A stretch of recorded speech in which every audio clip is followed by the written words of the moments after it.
الحمد لله رب العالمين وأفضل الصلاة وتم التسليم وعلى سيدنا محمد وعلى آله وصحبه وسلم. الله أكبر الله أكبر الله أكبر الله أكبر ولله الحمد. وقال الله سبحانه وتعالى في الكتاب اليوم أكملت لكم دينكم. Allah Azza wa Jalla, He says in the Quran that this day I have completed your deen for you. This day I have completed your deen for you. This day I have completed your deen for you. That when you understand the event, because what is happening now, the Eid celebration is no longer looked at in the manner that it's supposed to. Islam is not looked at in a manner that it's supposed to. What do I mean by that? The same izzah that Muslims once had, they no longer have it. That hurmah that Muslims once had, they no longer have it. Eid now has become something extremely political and something, and we turned it into something that is catering to our nafs. I just watched the video yesterday of a masjid whom celebrated Eid yesterday here in the city of Philadelphia. And they had what I would consider literally a party. There were women line dancing and men dancing, and they had music, not no nasheeds.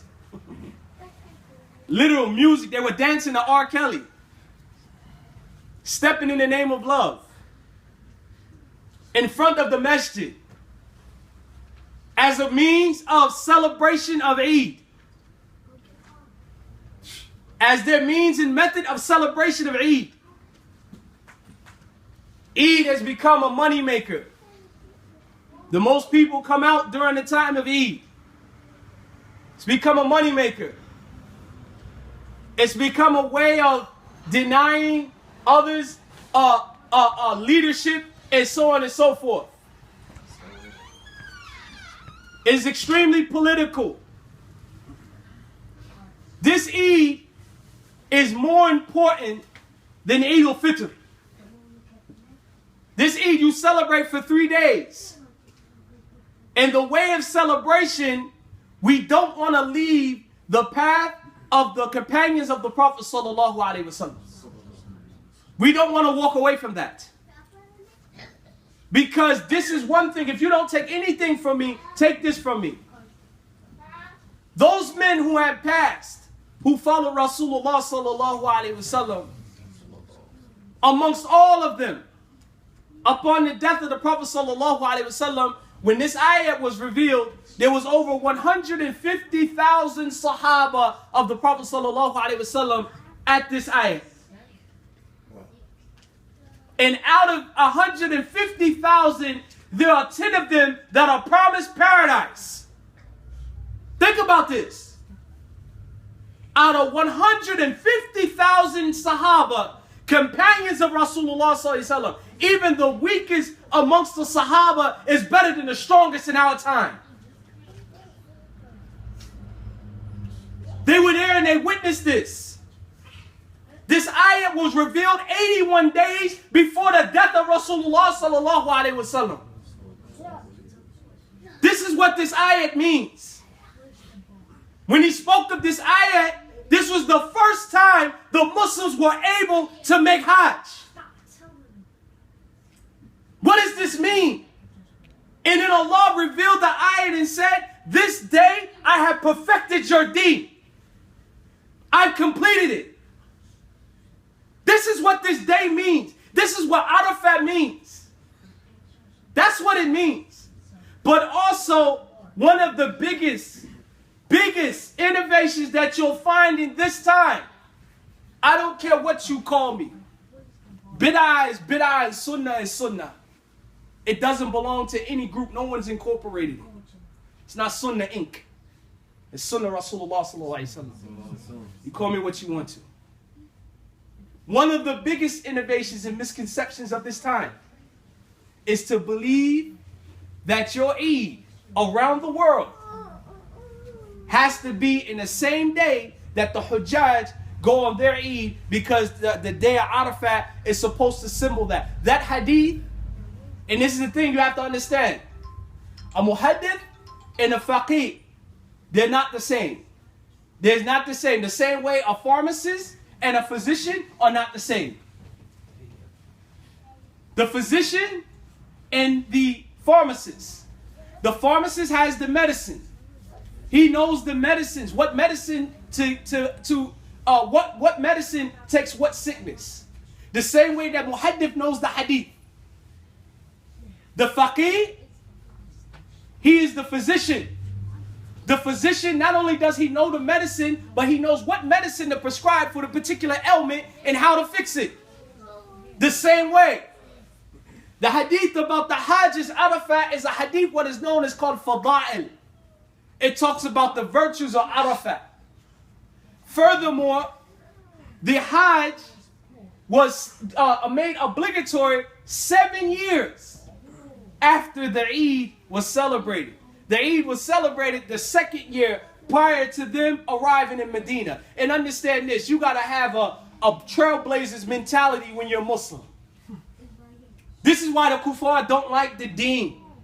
Why do you think they put such emphasis on whether or not your clothing is the clothing of Rasulullah sallallahu alaihi wasallam? And they pay people that look just like you and me, that claim Muslim like us, to tell you that a thobe has no significance. If the Prophet was here, he wore Armani suit. A'udhu billahi min dhalik.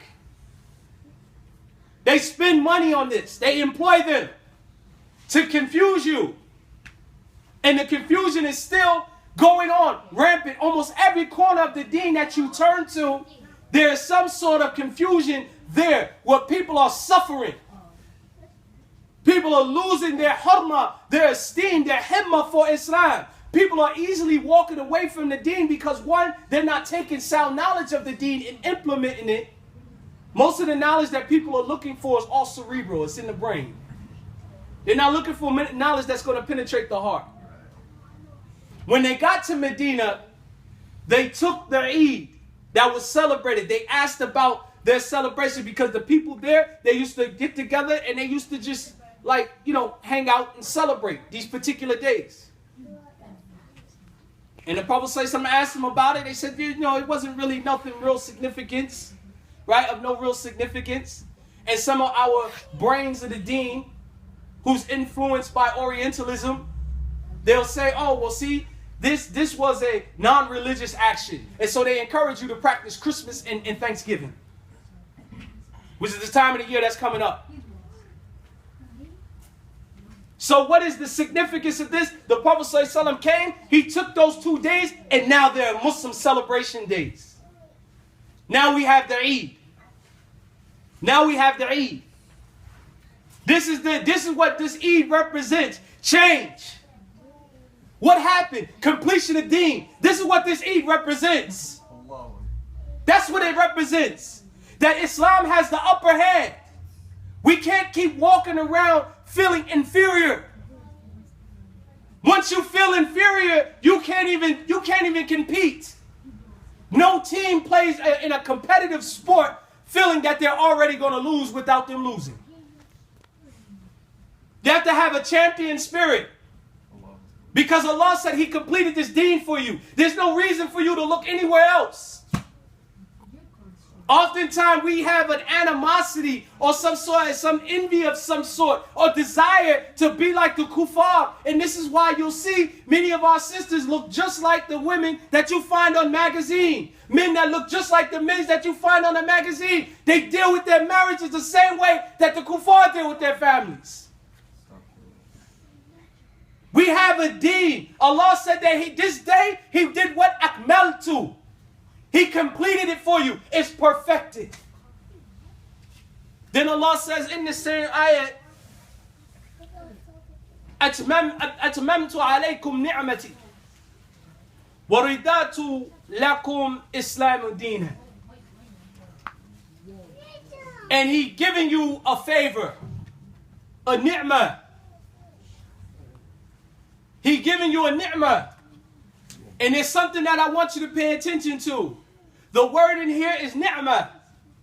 And in the same way that when Allah Ta'ala in the Quran, He calls Bani Israel's attention.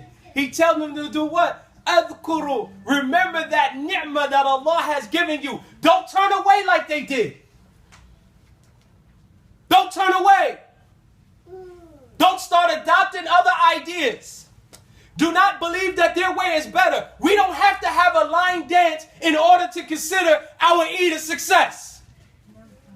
We don't need everybody around in order to consider your Eid a success.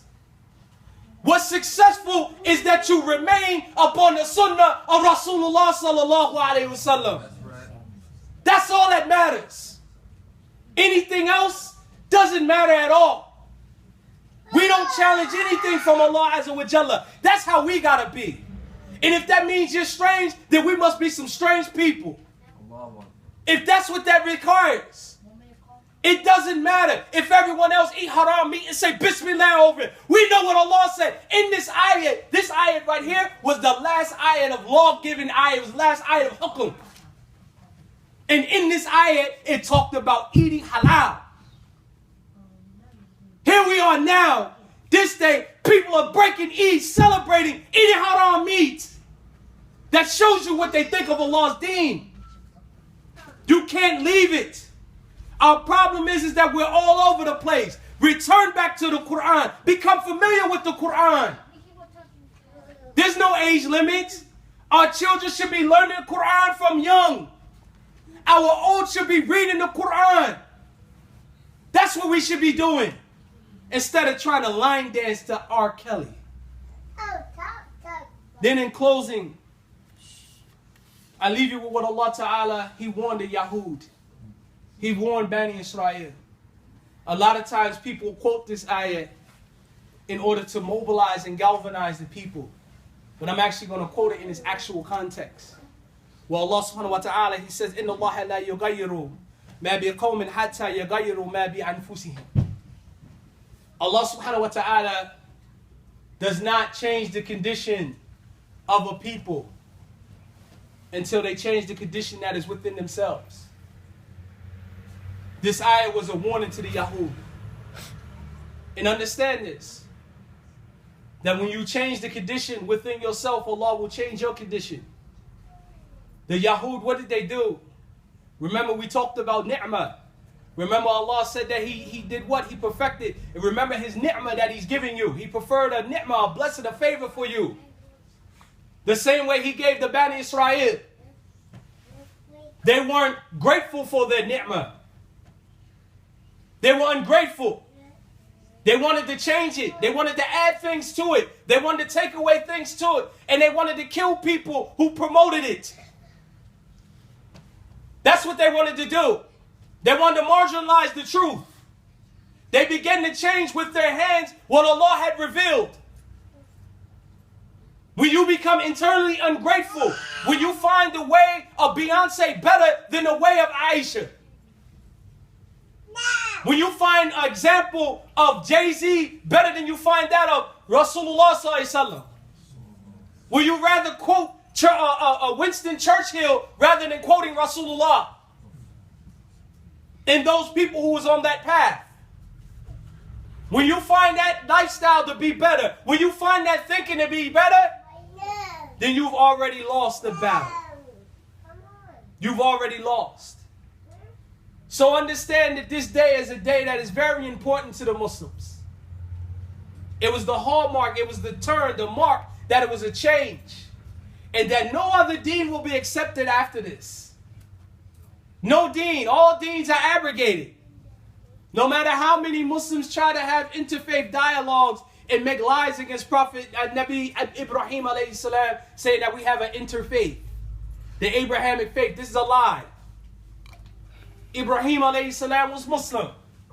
As all of the Anbiya. He wasn't Jew and Christian. Allah says it clearly in the Quran. He was Muslim. Don't forget this day. Don't forget about the sacrifices that are connected to the udhiyah. When Prophet Ibrahim alayhi salam, he did what? He was supposed to do the udhiyah for Ismail, his sacrifice. And that goes to show there's an ishara in that. How important it is to please Allah, that he would have slaughtered his own son, as his son was willing to be slaughtered for Allah Azza wa Jalla. Because a love for a thing isn't true love unless you're willing to die for it. So just know that this day is a day of celebration, but a day of reflection as well. It's a day of completion. And be happy for this day of Eid, because this is a day that Allah subhanahu wa ta'ala completed our deen for us. Subhanaka Allahumma wa bihamdika ashhadu an la ilaha illa anta astaghfiruka wa atubu ilayk.